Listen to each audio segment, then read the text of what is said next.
আজকের লেকচারে সবাইকে স্বাগতম। আজকে আমরা লিমিটের জন্য এমসিকিউর কিছু স্পেশাল টেকনিক দেখব। প্রথমে আসো বাস্তব লিমিট। যে কোনো বাস্তব লিমিট থাকলে, ধরো limit x tends to 0, x tends two 5/2, যে কোনো ধরনের বাস্তব সংখ্যা যদি লিমিট হিসেবে থাকে, সেক্ষেত্রে আমরা এল হসপিটাল রুল অ্যাপ্লাই করে অঙ্কগুলো সলভ করব। আর নিয়মটা হলো, এখানে লব এবং হর দুটা ফিগার আছে, লবকে আলাদা করে ডিফারেন্সিয়েশন, ডিভাইডেড বাই হরকে আলাদা করে ডিফারেন্সিয়েশন। দ্যাট মিন্স লবের মধ্যে আমরা লবকে ডিফারেন্সিয়েশন করব, হরের মধ্যে হরকে ডিফারেন্সিয়েশন করব। তাহলে এভাবে আমরা এই রুলটা অ্যাপ্লাই করে যে কোনো বাস্তব লিমিটের অঙ্কগুলো সলভ করতে পারি। তাহলে খেয়াল করো, আমরা যদি এই অঙ্কটা সলভ করতে চাই, তাহলে আমাদের এখানে দেওয়া আছে লিমিট x টেন্ডস টু 0, লবকে যদি আলাদা করে ডিফারেন্সিয়েশন করো, এটা হচ্ছে root 1 plus X. 1 plus X কে এক্স মনে করলে রুট এক্স এর ডিফারেন্সিয়েশন হচ্ছে 1/2 রুট এক্স। এখানে আমরা এক্স মনে করেছিলাম 1 প্লাস এক্স কে, তাহলে এটাকে ডিফারেন্সিয়েশন করলে হবে 0 প্লাস 1 মাইনাস এই পুরোটাকে যদি আমরা এক্স মনে করি, তাহলে হয়ে গেল কি রুট এক্স। রুট এক্স এর ডিফারেন্সিয়েশন 1/2 রুট এক্স। এক্স মনে করছি আমরা 1 মাইনাস এক্স কে, তাহলে 1 মাইনাস এক্স কে আবার ডিফারেন্সিয়েশন করলে 0 মাইনাস 1। লবের ডিফারেন্সিয়েশন শেষ, ডিভাইডেড বাই আমরা হরকে ডিফারেন্সিয়েশন করলে এক্স কে ডিফারেন্সিয়েশন করব, তাহলে এক্স এর ডিফারেন্সিয়েশন হচ্ছে 1। এবার আমরা যদি লিমিটের মানটা বসাই, দেখতেছি হর আর শূন্য হওয়ার সুযোগ নাই, সুতরাং লিমিটটা বসানো যাবে। লিমিটটা বসাই দাও, এক্স এর মান 0, 0 এখানে বসালে এটা হয়ে গেল 1, তাহলে এখান থেকে আমরা পাচ্ছি হাফ। আর 0টা এখানে বসালে আসবে 1, এখানে আছে মাইনাস, মাইনাস মাইনাস হয়ে গেল প্লাস, তাহলে এখানে পাচ্ছি plus half divided by 1, calculation করলে 1। এটা হচ্ছে অ্যান্সার। সিমিলারলি ধরো আমাদের একটা অঙ্ক দিয়ে আছে এরকম, limit x tends to 0, 1 minus cos 7x divided by 3x square. তাহলে যেহেতু এটা একটা বাস্তব লিমিট, আমরা এখানে এল হসপিটাল রুলটা অ্যাপ্লাই করি, লবকে ডিফারেন্সিয়েশন ডিভাইডেড বাই হরকে ডিফারেন্সিয়েশন। তাহলে আসো 1 এর ডিফারেন্সিয়েশন হচ্ছে 0 মাইনাস cos 7x। তাহলে যেহেতু cos 7x আছে, আমরা 7x কে x মনে করলে হয়ে গেল cos x। cos x এর ডিফারেন্সিয়েশন হচ্ছে মাইনাস sin x, তাহলে মাইনাস মাইনাস হয়ে গেল প্লাস sin x। যেহেতু 7x কে x মনে করছি, ওটাকে আবার ডিফারেন্সিয়েশন করব। 7x এর ডিফারেন্সিয়েশন হবে 7 into 1 ডিভাইডেড বাই 3 কনস্ট্যান্ট বসে গেল, x স্কয়ার এর ডিফারেন্সিয়েশন হচ্ছে টুয়াইস x। এখন যে ব্যাপারটা আসলো, আমরা যদি x এর মান শূন্য বসাই, তাহলে দেখা যাচ্ছে হর আবার শূন্য হয়ে যাবে। সুতরাং এটাকে আবার আমরা এখানে আবার এল হসপিটাল রুলটা অ্যাপ্লাই করব। দ্যাট মিন্স এটা লব হরকে আলাদা করে আবার ডিফারেন্সিয়েশন করব। তার মানে যতক্ষণ পর্যন্ত নিচের হরের মানটা শূন্য আসবে, ততক্ষণ ডিফারেন্সিয়েশন করতে থাকবো। তাহলে আসো 7 বসে গেল, sin 7x, 7x কে x মনে করো, sin x এর ডিফারেন্সিয়েশন হচ্ছে cos x। যেহেতু 7x কে x মনে করছি, ওটাকে ডিফারেন্সিয়েশন করলে আসবে 7 into 1 ডিভাইডেড বাই 6 বসে গেল, x এর ডিফারেন্সিয়েশন 1। এবার কিন্তু হর শূন্য হওয়ার সুযোগ নাই, সুতরাং আমরা x এর জায়গায় শূন্যটা বসাই, তাহলে এটা হয়ে যাচ্ছে 7 into cos 7 into 0 মানে 0, cos 0 ভ্যালু হচ্ছে 1 into 7 ডিভাইডেড বাই 6, তার মানে 49/6। তাহলে কিভাবে আমরা এখানে প্রথমে যে অঙ্কটা লিখেছিলাম সেটা একটু দেখি। এটা ছিল আমাদের এরকম, limit x tends to π/2, 1 minus sin x divided by π/2 minus x whole square. তাহলে যেহেতু এটা বাস্তব লিমিট, তাহলে আমরা লব হরকে আলাদা করে ডিফারেন্সিয়েশন করি। এটা হয়ে গেল 0 minus cos x divided by পুরোটাকে x মনে করলে x স্কয়ার, তাহলে x স্কয়ারের ডিফারেন্সিয়েশন হচ্ছে টুয়াইস x। যেহেতু আমরা এটাকে x মনে করেছিলাম, এটাকে আবার ডিফারেন্সিয়েশন করব, তাহলে এটা হয়ে গেল 0 মাইনাস 1, π/2 এর ডিফারেন্সিয়েশন 0 মাইনাস x এর ডিফারেন্সিয়েশন 1। তাহলে দেখো মাল্টিপ্লাই করলে এই মাইনাস আর এই মাইনাস ক্যান্সেল হয়ে গেলে উপরে থাকবে আমাদের cos x, আর 0 মাইনাস 1 মানে 1, তাহলে মাইনাস ক্যান্সেল হয়ে গেল, আর এই অংশটা অবশিষ্ট আছে। এবার যদি x এর ভ্যালু π/2 বসাও, তাও হর শূন্য হচ্ছে, সুতরাং আমরা আরেকবার ডিফারেন্সিয়েশন করব। এবার cos কে ডিফারেন্সিয়েশন করলে আসবে minus sin x divided by 2 বসে গেল। এই ফিগারকে ডিফারেন্সিয়েশন করলে π/2 এর ডিফারেন্সিয়েশন হচ্ছে 0, মাইনাস x এর ডিফারেন্সিয়েশন হচ্ছে 1। তাহলে আবার আসো, মাইনাস মাইনাস ক্যান্সেল হয়ে গেলে আমাদের অবশিষ্ট আছে sin x/2। যেহেতু হর শূন্য হওয়ার সুযোগ নাই, তাহলে মান বসাও। x এর মান হচ্ছে π/2, তাহলে sin π/2 মান হচ্ছে 1 ডিভাইডেড বাই 2। এটা হচ্ছে অ্যানসার। এভাবে তোমরা যে কোনো বাস্তব লিমিটের অঙ্কগুলো সলভ করতে পারবা। এমনকি এমসিকিউর জন্য এখানে ফর্মুলা শিখারও আমাদের দরকার হবে না। যেমন দেখো, ধরো আমাদের দেয়া আছে এরকম limit x tends to a x to the power a minus a to the power n divided by x minus a। এটা একটা ফর্মুলা ছিল, বাট এটা যেহেতু বাস্তব লিমিট, আমরা এল'হসপিটাল রুলটা অ্যাপ্লাই করি।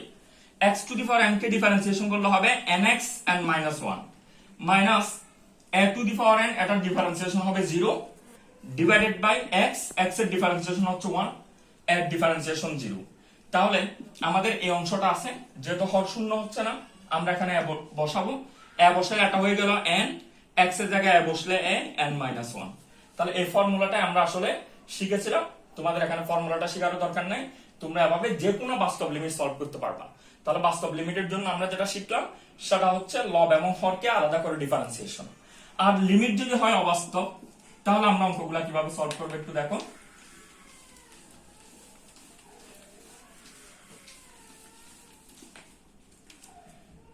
ধরো আমাদের দিয়ে আছে limit x tends to infinity x square minus 4x plus 7 divided by 2x square minus 3x plus 1। আরেকটা ফিগার দিয়ে আছে limit x tends to infinity x cube minus 3x square plus 1 divided by 2x square plus 7 limit x tends to infinity 2x square minus 4x plus 1 divided by 5x cube minus 1। তাহলে দেখো আমি এখানে যে ফাংশনগুলো লিখলাম, এই ফিগারের মধ্যে লব হরে চলকের সর্বোচ্চ পাওয়ার সমান। তাহলে লিমিট যদি অবাস্তব থাকে, খেয়াল করবা শুধু চলকের পাওয়ার গুলা। যদি লবে হরে পাওয়ার সমান হয়, এখানে সর্বোচ্চ পাওয়ার x স্কয়ার, এখানেও x স্কয়ার, তাহলে সমাধান হবে ওই দুটার সহগ। লবে হবে x স্কয়ারের সহগ ডিভাইডেড বাই হরে হবে ax স্কয়ারের সহগ। হাফটা হচ্ছে অ্যান্সার। এটা আমরা সহজে চিন্তা করতে পারি। আমাদের বাস্তব লিমিটের অঙ্কগুলো করার যে কথাটা ছিল, সেটা ছিল যে আমরা লব এবং হরের সর্বোচ্চ পাওয়ার যত, ওই ফিগারটা দিয়ে ডিভাইড করব। তাহলে ওই ফিগারটা দিয়ে ডিভাইড করলে x স্কয়ার দিয়ে ডিভাইড করলে এখানে 1 আসবে, কিন্তু এখানেও x থাকবে, এখানেও x থাকবে, নিচের মধ্যে x থাকবে যেহেতু x স্কয়ার দিয়ে ভাগ করব, আর এখানে 2 থাকবে, এখানে x থাকবে, এখানে x থাকবে। x এর মানগুলা বসালে ফিগারগুলা 0 হয়ে যাবে, কারণ সামথিং ডিভাইডেড বাই ইনফিনিটি সমান 0 আসবে, তাহলে অ্যান্সার হবে হাফ। তো তোমরা দেখা মাত্র অ্যান্সার করবা কিভাবে, দেখবা যে লবে হরে পাওয়ার সেম কিনা। যদি লবে হরে পাওয়ার সেম হয়, তাহলে সেক্ষেত্রে ওই দুটো ফিগারের অনুপাতটাই হচ্ছে অ্যান্সার, তাহলে এটার অ্যান্সার হচ্ছে হাফ। আর যদি দেখো লবের মধ্যে পাওয়ার বেশি, লবে যদি পাওয়ার বেশি থাকে অঙ্কের সমাধান হবে সব সময় ইনফিনিটি। লবে যদি পাওয়ার বেশি থাকে অঙ্কের সমাধান হবে ইনফিনিটি। আর এখানে হরের মধ্যে চলকের পাওয়ার বেশি, হরে পাওয়ার বেশি থাকলে অ্যান্সার হবে 0।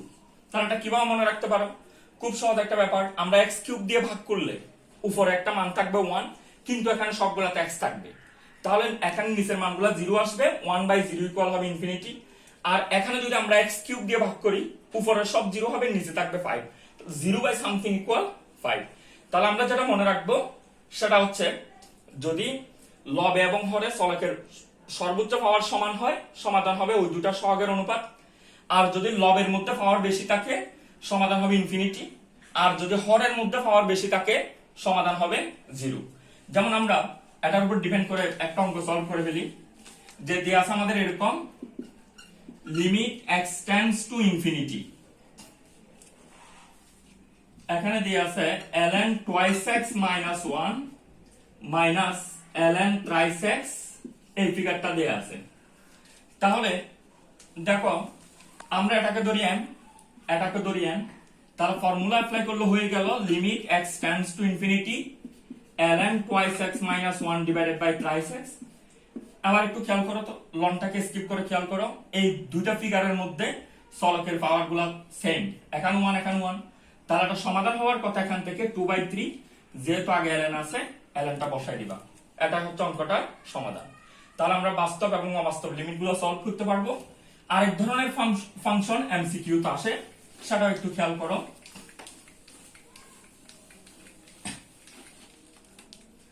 ধরো আমাদের দেয়া আছে এরকম লিমিট x টেন্ডস টু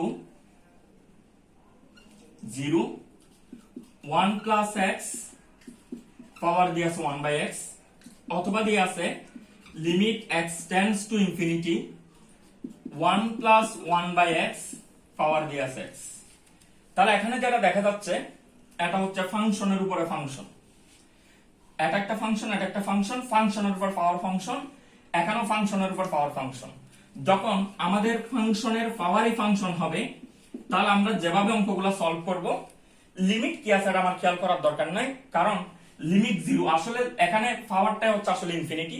যেমন এখানে দেয়া আছে x টেন্ডস টু 0, আমরা যদি লিখি 1/0 তাহলে হয়ে গেল ইনফিনিটি।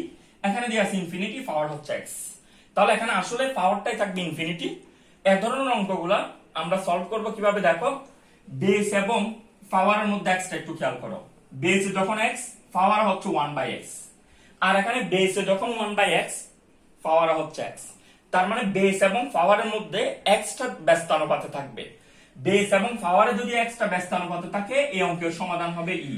একটু কষ্ট করে মনে রাখবা, এখানে x, এখানে 1/x, সমাধান হবে e। 1 প্লাস এখানে 1/x, এখানে x, সমাধান হচ্ছে e। তাহলে ব্যাপারটা যদি এমন হতো, limit x tends to 0, 1 plus x, পাওয়ার হচ্ছে b/x, তাহলে অঙ্কটা আমরা কিভাবে সমাধান করতাম? দেখো, বেসের মধ্যে x, পাওয়ারে কিন্তু 1/x, দ্যাট মিন্স আমরা এটাকে ভাবে লিখতে পারি a into x, পাওয়ারে লিখতে পারি আমরা b into 1/x। তাহলে দেখো, বেসে হচ্ছে x, পাওয়ার হচ্ছে 1/x, এই x এবং 1/x যখন মিলে গেল আমরা বলে দিব e। তারপরে লিখতে হবে x এর সহগ, যেখানে আমরা x বানাইছিলাম x এর সহগ ইনটু, এখান থেকে কিন্তু আমরা x এর সহগ নিব না, কারণ x এর সহগ হচ্ছে এখানে 1, আমরা এখান থেকে চিন্তা করব 1/x এর সহগ, তাহলে এখন 1/x এর সহগ হচ্ছে b। দ্যাট মিন্স তুমি যেখানে x টা মিলাই নিছিলা, যেখানে x টা মিলাচ্ছিলাম আমরা, ওখান থেকে নিব x এর সহগ ইনটু, যেখানে আমরা 1/x টা চিন্তা করছিলাম, এখান থেকে নিব 1/x এর সহগ b। যেমন আমি একটা एग्जांपल দিই, তাহলে ব্যাপারটা একদম ক্লিয়ার হয়ে যাচ্ছে তোমাদের। দেওয়া আছে limit x tends to infinity 1 plus 3/x into 5x। তাহলে আমরা একটু মিলাই নিই, এখানে আছে 1/x, এখানে x, যেহেতু x 1/x মিলে গেল, e লিখে ফেললাম। এখান থেকে 1/x এর সহগ হচ্ছে 3, কারণ আমরা এটাকে লিখতে পারি 3 ইনটু 1/x, তাহলে 1/x এর সহগ হচ্ছে 3, আর এখানে আমরা x টা মিলাচ্ছিলাম, x এর সহগ হচ্ছে 5, তাহলে অঙ্কের সমাধান হবে 3 টু দি পাওয়ার 15। আমি একই ধরনের আরেকটা एग्जांपल দিই।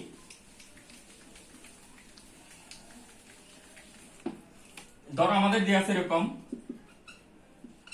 Limit x tends to 0,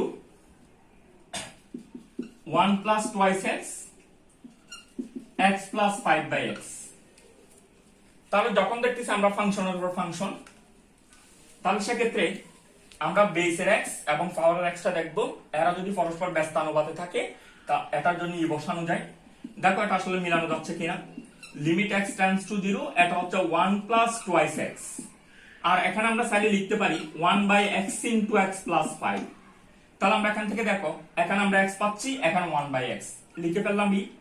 x এর সহগ হচ্ছে 2, আর 1/x এর সহগ হচ্ছে x প্লাস 5। আবার আমাদের লিমিট ছিল 0, তাহলে x এর ভ্যালু 0 বসালে e into 2 two the power 0 plus 5, অঙ্কের সমাধান হচ্ছে e টু দি পাওয়ার 10। আশা করি এই তিন সিস্টেমের অঙ্ক শুধু বাস্তব লিমিট থাকলে, তাহলে সেক্ষেত্রে আমরা যেটা খেয়াল রাখবো এটা হচ্ছে লব এবং হরকে আলাদা করে ডিফারেন্সিয়েশন। অবাস্তব লিমিট দেখে দেখে অ্যান্সার করা যাবে। লবে হরে পাওয়ার যদি x এর সর্বোচ্চ পাওয়ার সেম হয়, তাহলে সমাধান হবে ওই দুটা সহগের অনুপাত। আর লবের পাওয়ার যদি বেশি হয়, তাহলে সেক্ষেত্রে অঙ্কের সমাধান হবে ইনফিনিটি। হরের পাওয়ার যদি বেশি হয়, অঙ্কের সমাধান হবে 0। আর যখন ফাংশনের উপর ফাংশন থাকবে, x এবং 1/x মিলাই নিব, আর x এবং 1/x মিলে গেলে হবে অ্যান্সার e। আর অথবা এই দুটাতে যদি সহগ থাকে, তাহলে e two the power x এর সহগ কিন্তু 1/x এর সহগ। শুধু এই তিনটা কথা, এই তিন ধরনের সিস্টেমগুলো যদি তোমরা মনে রাখতে পারো, লিমিটের অঙ্কগুলো সলভ করতে এমসিকিউর জন্য আর কোনো ধরনের সমস্যা থাকবে না। সবাইকে অসংখ্য অসংখ্য ধন্যবাদ।